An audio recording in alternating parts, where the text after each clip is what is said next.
So it's common depending where you are in the city. Again, this is pockets. To see people just sleeping on the sidewalk, daytime. I've seen them sleeping like perpendicular to the sidewalk, like just in the middle of it. Lots of tents.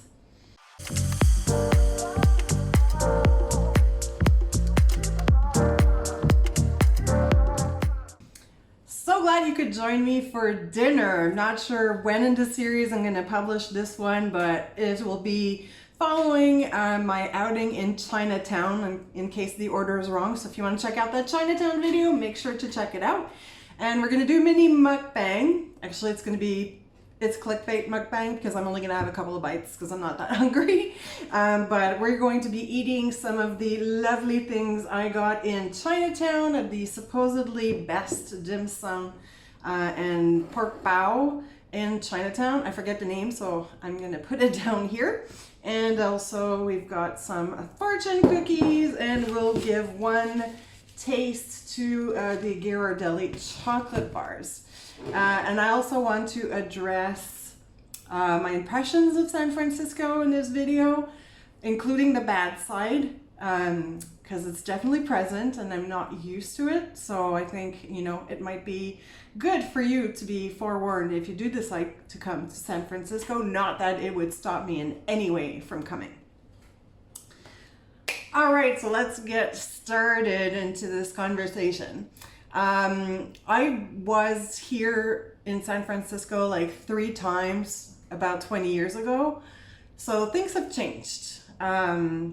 It is a big urban city by the ocean, but it is a big urban city. So you definitely see more stuff than you would if you live in a town or something like that.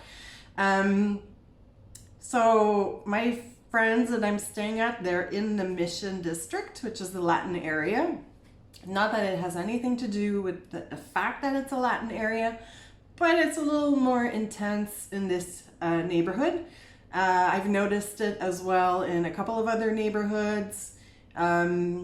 Market Street along the Tenderloin area, although technically the Tenderloin is not on Market Street, it definitely bleeds into it. Seen a couple of areas like that. It is not the majority. There are beautiful areas all over San Francisco, way more beautiful areas than not as pretty ones. It's just, you know, it's always the negative things that stay in your mind.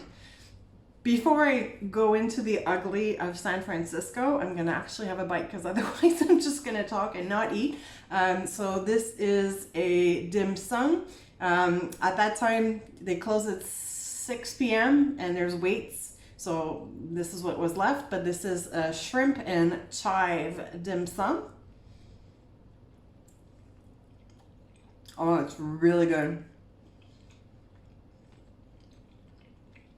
I can definitely understand why this is considered one of the best places just from one bite from this.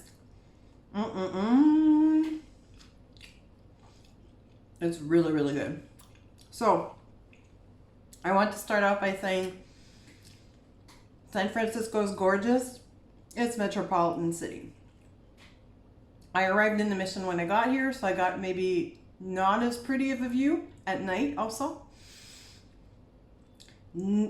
No, there was no time in this entire trip that I've been here. What date are we? I think we're like the 25th of June. I've been here since the 10th of June.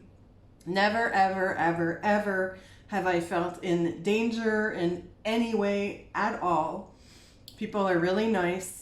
People of all walks of life are really nice when you talk to them anywhere or on the street. I have had moments where I felt uncomfortable, not unsafe, just uncomfortable. So there's a huge, huge problem with homeless people and drug addicts in San Francisco. Like I've never seen, and I've never seen it like this anywhere else before. It kind of hits you. So it's common depending where you are in the city. Again, this is pockets. To see people just sleeping on the sidewalk, daytime. I've seen them sleeping like perpendicular to the sidewalk, like just in the middle of it. lots of tents. The lucky ones that have tents, they'll put it up like anywhere, like on the street corner. Like I've seen rows of tents right in the city on the streets. So it's really sad. I didn't expect that. It kind of ruins a bit what I remember from 20 years ago, but I still love it and I would definitely come back again. You just kind of have to be ready for that. I wasn't really expecting it to be to that extent. There's mosquitoes here. And that a good drug addict, they're definitely talking to themselves, sometimes trying to talk to people, but not that much. Or they're like just screaming, and you see some interesting sights. Earlier at the beginning of the trip, I met up with a friend of my friend who lives here, and she had mentioned that you never know when somebody's gonna have a mental breakdown, like on the bus, like BART on the street. You just kind of gotta live with the fact that somebody might have a mental breakdown. I haven't seen anybody that's not on drugs have one, but I can imagine. So now let's give the pork bun a try. If you saw the video from Chinatown, you know I just had a Thai milk tea, and man, am I bouncing off the walls. It was so intense. So here's the pork bun. This is a smaller piece, so it's a nice filling in there. And I can't wait to have a taste of it.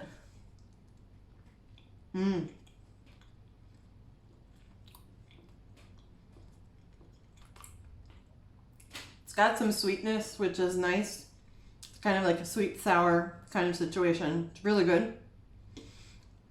So I was wondering why there's such an ugly side to San Francisco, and I was told, I don't know when the law passed. I can see articles back to 2016 on the internet, but apparently California passed a bill where any crime of like stealing property or whatnot that's under $950 is considered a misdemeanor that will not get prosecuted. So you can imagine how shoplifting and certain amount of theft has just risen like crazy in the city. I looked at some stats, but I'm not going to mention them because I don't remember them exactly. But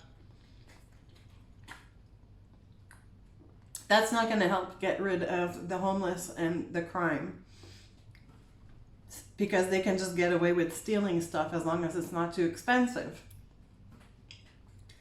I've been told, don't park a car if you happen to have a car in San Francisco, and actually that goes for Oakland and whatnot, because people will just break into the car to try and find valuables.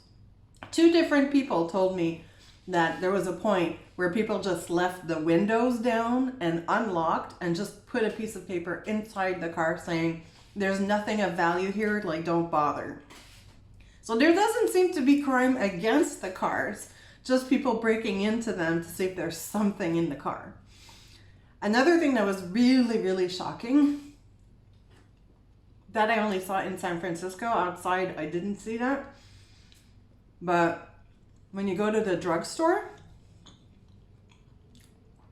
for me that's funny because in even the Anglophones in Canada we call it a pharmacy, but when you go to the drugstore, all of the shampoos, conditioners, cleaning products like body wash, soaps, laundry detergent, all of that stuff, or like lotion for the skin, everything is behind plastic glass, and somebody has to come and open it with a key if you want something.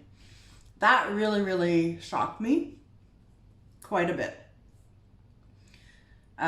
Very inconvenient too, because I read online customers have waited like up to an hour for somebody to come and open the case where they want to buy something. Not very customer friendly either, but it's a shock. Like, I've been to other countries where there's like a lot of poor people and whatnot, but I guess I've never really seen it like so much in your face in a city, you know, in the US. Like you wouldn't expect to see it here because we're supposed to be first world, economically safe country, and you can really see that it's just not the case necessarily. Yeah, so it is in no way ruining my experience of the trip. I just did want to bring it up because there is an ugly side to the city. Another example that I can share with you is I took a couple of times the BART over to Oakland or in Berkeley. And there's points where like the BART is outside, a little bit like higher up, so you can see down in the street. And obviously they're not like, they're industrial parts of the city. But several times I've seen like congregations of homeless people in tents. Kind of like, you know, you can think of, if you've seen images of shambles in India in the very, very poor neighborhood, it was like exactly like that, but with tents, like hundreds of tents in some places.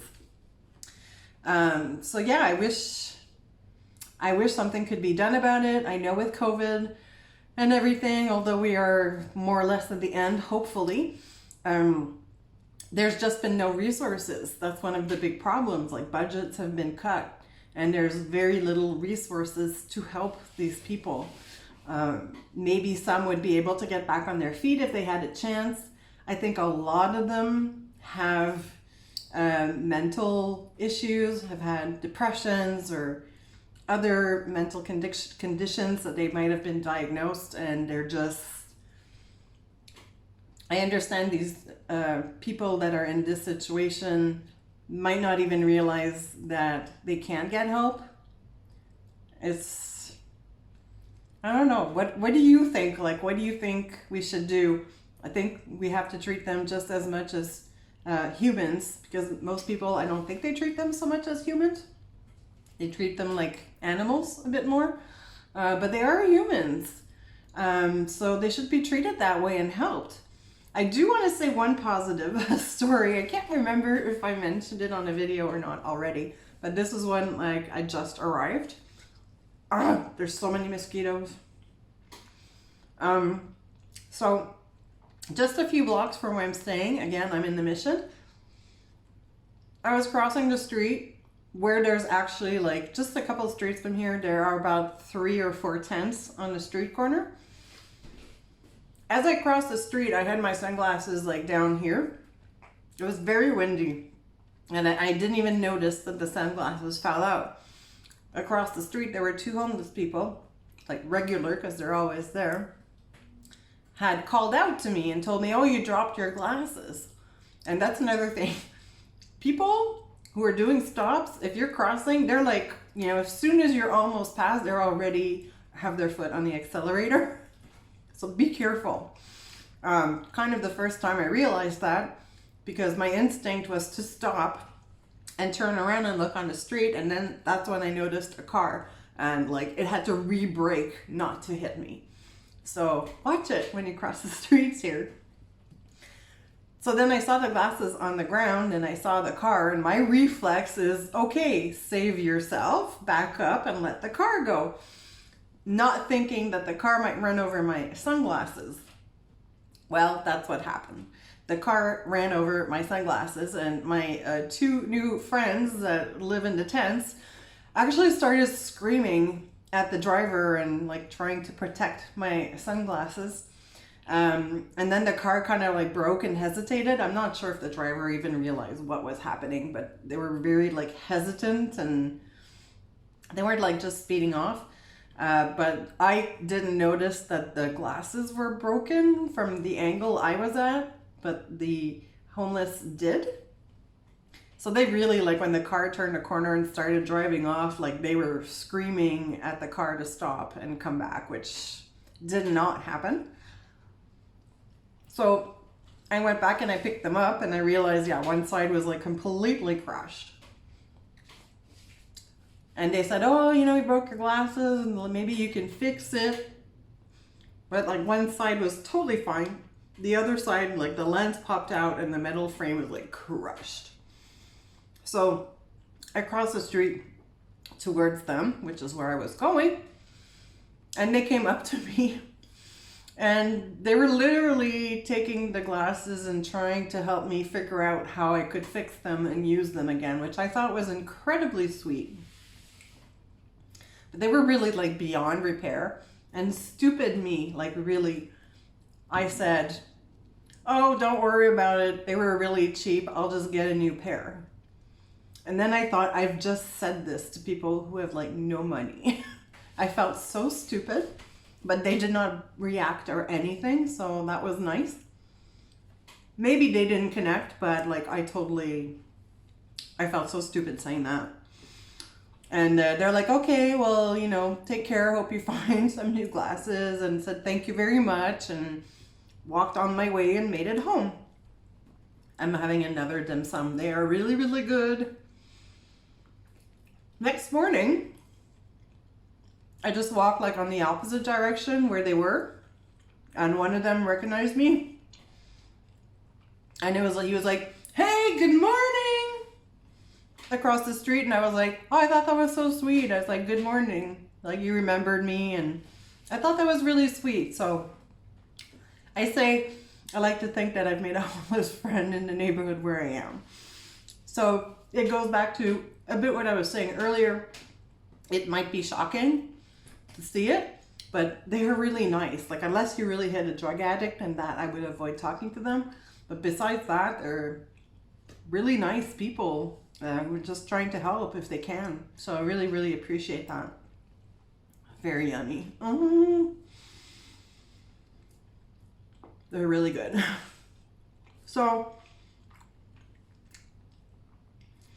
that's about it, what I wanted to talk to you about. But I haven't finished the mukbang, so we'll just try to find something else to talk about. I can tell you so far what I've seen or experienced also in San Francisco.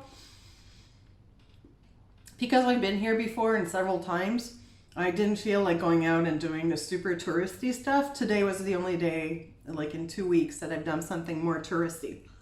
I'm gonna move on to earlier in the video from the Chinatown Fisherman's video. In Fisherman's Wharf, I had a crab sandwich and a clam chowder in the bread, which is also, both cases, it's a sourdough bread. So I only ate the crab part because it was a lot, and I kept the bread, so I've like cut off the portion that touched the crab, because it's really, really good sourdough bread. So let's have a couple of pieces. So besides that, I've done a lot of side trips from San Francisco on this trip. At the very beginning, like I came here on a Friday night, and Monday, a friend, my friend that I just visited earlier in BC, you will have seen those videos beforehand. Check them out. Went to the Okanagan Valley, wine country, everything. It was a blast. So she came over, and because we wanted to do a road trip. I had a road trip I wanted to do because I didn't do it properly the first time, and she was willing to come. Thanks, Michelle. So we had a car for 4 days. We drove down Big Sur. I feel bad. I feel like I'm eating and talking at the same time, but it's good food. We drove down Big Sur. It was quite a long drive. We kind of did it a bit, backtracked a little bit, and did what we had missed on day 2. I love driving on Big Sur. It's like the crazy windy roads, like right on the Pacific. It's so beautiful. We also ended up driving there like really late at night when it was complete pitch dark. So we had like a few curves that went into the mountain, kind of like a 180, but curving into the mountain in pitch black. It was a little scary, but it was a lot of fun because we had a BMW also. So, you know, we really wanted to test out the motor. We had an incident, nothing happened, but we had a big scare at one point because often the streets will like go down a hill and just swerve a lot. Thankfully, my friend Michelle was driving, and because there was a curve, she had her foot a bit on the brakes, which was a really good thing because a young deer, jumped across the street right in front of us, like 5 feet away max. It was a scary moment. Thankfully ended well, so that was interesting. And it ended up being one of 5 deers that we saw on the whole road trip. On our third day, we went to Kings Canyon, which is in the national park right next to the Sequoia. There's several Sequoia parks as well. Really beautiful scenery. We drove around there. It took us a day just to do that part. And on the last day of our trip, we backtracked again and did the Sequoia Forest, National Forest, provincial parks. There's like 3 or 4 of them. We did them all. Gorgeous, gorgeous nature. We made it back to San Francisco and my friend left the next day. So I've had rest days in between. I'm gone for a month, just a bit over a month. So I could afford to take a few like rest days and stay home. After that, I really kind of explored the mission. Just walking around, hanging out, trying lots and lots of Mexican food. I had to go to a Walgreens by Market by the Tenderloin, so that was an interesting sight. And yeah, a couple of days later, I had like a business lunch and friends to meet for dinner in the San Jose area. Came back, just kind of hung around. And this weekend was the Pride Parade. Oh yeah, on the first day, like that was on the Sunday, the 26th, but the 25th, I kind of missed things. I kept arriving late, but saw at the end of a drag show. Then I did a walking tour west of San Francisco. It's called Land's End and Sutro Baths, so not a lot of tourists make it all the way out there. Came back, went back to the Castro, missed the end of the Dyke March, unfortunately, but I had a good time hanging around. And on Sunday was the actual parade, which was absolutely amazing. I did go to a store and like dress the part. I was actually one of the, like, I would be in the category of like the people who were not elaborately dressed, but definitely participated dress-wise. And the parade lasted like 3.5 hours. I got there right at the beginning. It was so much fun. It was really great. If you managed to be close to the railings, they'll often like hang out stickers and flags and buttons, all kinds of things. So I got a lot of crap as well, but it's fun. And after everybody congregated around the Civic Center area, where they had closed off many huge blocks of roads for the event in front of City Hall, I believe. And unfortunately, a few hours in, I was just hanging around, looking at shops, eating, people watching, trying to get pictures.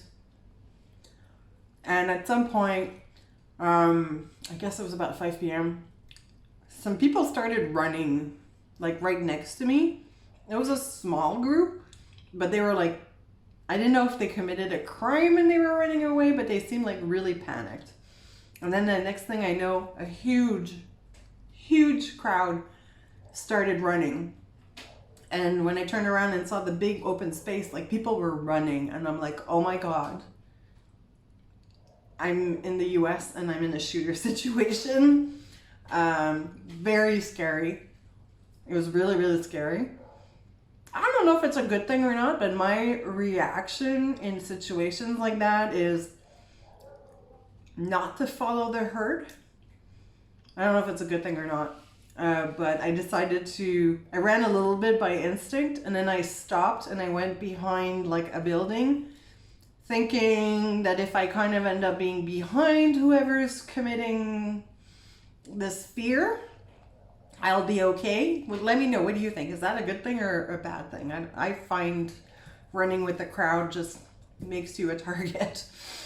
So it ended like pretty quickly, and the people who were hosting the big stage assured us that there was no gun involved. There was unfortunately one or a few people spraying mace in people's faces, which is really a horrible thing. They ended up, just out of security, shutting down the entire event. I'm sure they had stuff planned for the whole evening, but the whole thing shut down out of the security from somebody spreading mace. I thought that was really, really sad. Very, very unfortunate. But I did end up meeting a friend actually at that point. Somebody who lives in LA who considers themselves to be non-binary. We just chatted a little bit, and then, you know, she asked if I drank. I said socially. So she said, do you want to go socially drink? Sure. We ended up going to Vesuvio, which is a nice bar. Like, it's a bar, but they have really cool decoration, which is in North Beach. We had a couple of drinks, and I think we were both done for the day, because it was like at least 10 hours that both of us were out participating in the parade events and everything. It was really nice. It was fun to talk to somebody, which doesn't always happen when you're traveling on your own. So like I said, this is a fake mukbang. I'm eating only a little bit, and I'm going on half an hour already, man. So let's switch to dessert. I have a little bit of wine. You know, that's my problem. When I talk and eat, I can't do both at the same time, really. I made an effort to do both for you. Okay, so let's have a fortune cookie. You can read one again. I definitely had some earlier when I bought them. These are from the Golden Gate Fortune Cookie Factory, the original place where they started.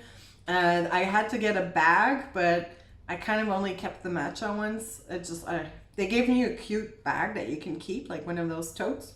And then I felt like I was just gonna be like a tourist target big time. So I just kept the handful of green matcha ones and gave the rest away. All right, so let's see, what is my fortune? And I don't know if you do this where you're from, but we like to finish the fortune with the words in bed, because it usually makes it funny. It's a good time for you to travel. Take a vacation in bed.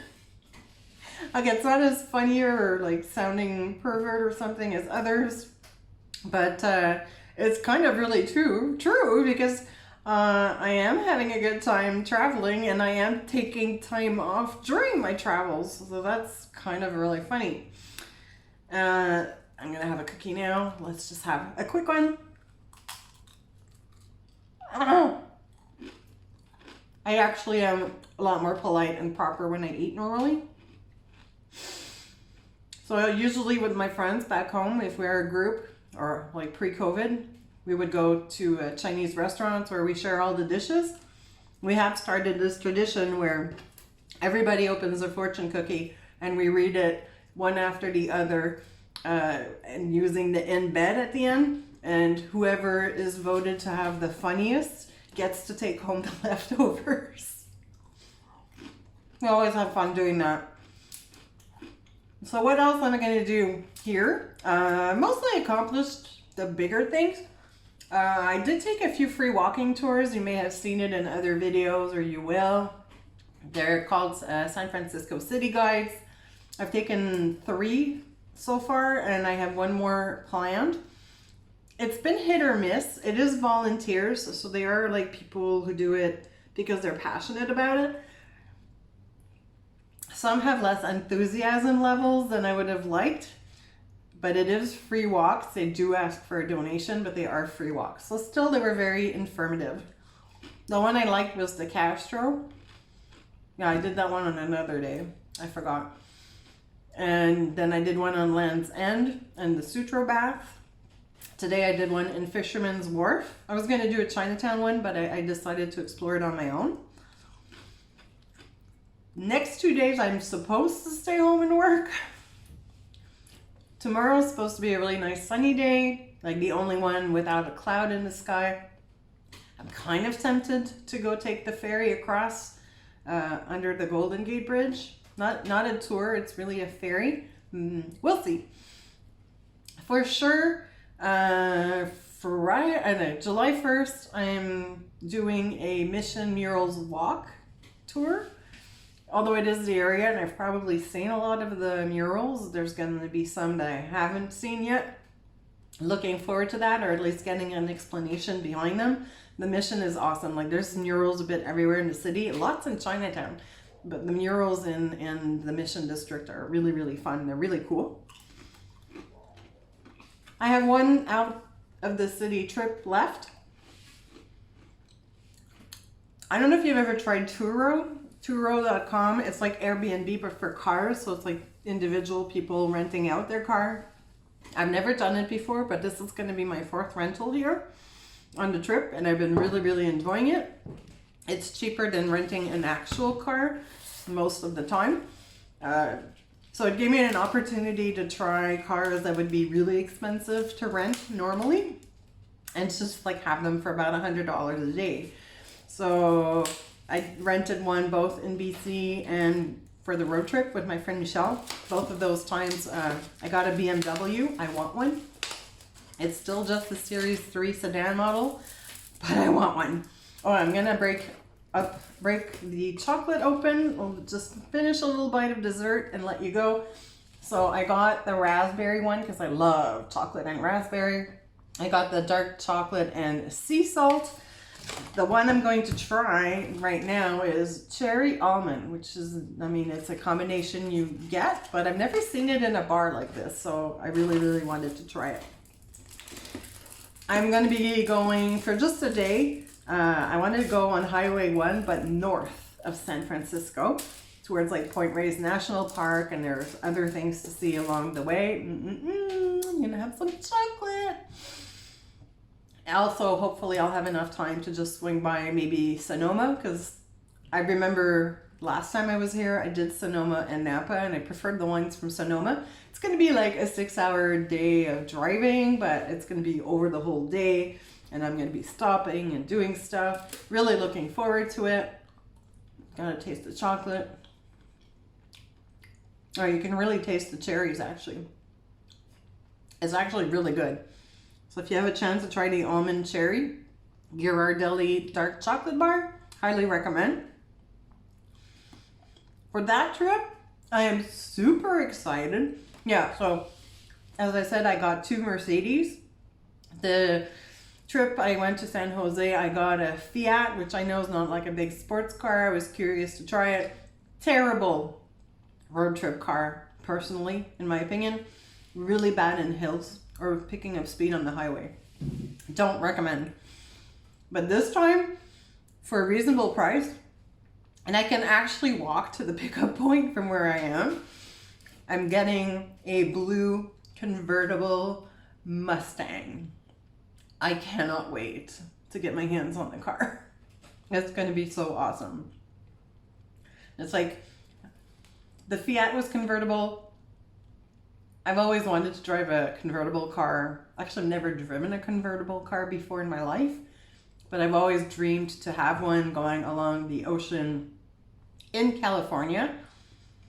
The Fiat was convertible, didn't really go along the ocean, but enjoyed the convertible experience. But like, you can't lower the windows and have it completely open, whereas the Mustang, you can. Like, you lower the windows, you lower the roof, and like the only thing protecting you from the wind in front is the windshield. Really, really looking forward to that one. And who knows what's gonna happen. I got a couple of things that I might want to do, but we'll see. No pressure. My friends who live here will be coming back July 2nd.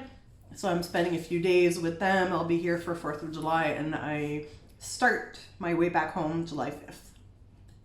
I hope you really enjoyed this fake mini mukbang, because I could not eat everything for sure. But I really enjoyed talking to you guys. I've actually been simmering in my mind this video of, should I make a long one? How should I do the presentation of the ugly side of San Francisco? Again, not unsafe if you're careful daytime, just uncomfortable at times when you happen to be in those areas. I hope you enjoyed the format. I hope that you were hungry and wanted to try everything that I ate. Let me know what's the favorite thing that I ate that you would like to try as well. That'd be fun to see what your different tastes are. I'm gonna enjoy the next few days. Hope you'll be watching along with the new videos that are coming. I hope that you've already smashed that like button for this mukbang video. Really appreciate it. It makes a big difference for the channel. If you're not subscribed, why? Hit that subscribe button already and click that notification like everybody says, because this way you're not going to miss a new video, because you know YouTube is iffy about it otherwise. Always remember to eat and travel outside of your comfort zone. It's not just my slogan, it really is my way of life. I've been cooking foods from around the world for 15 years on my blog, trying unusual ingredients, trying cuisines from different countries, and I'm obsessed with traveling. I've done so much traveling on my own. So yeah, just do it. Eat outside of your comfort zone, travel outside of your comfort zone. I'll see you very soon on the next video. Mwah. Thank you so much if you actually watched till the end. Really appreciate it. Leave me a comment if you did, telling me I've watched the whole thing. And I'll see you very soon. Let's see what we're going to discover in San Francisco next.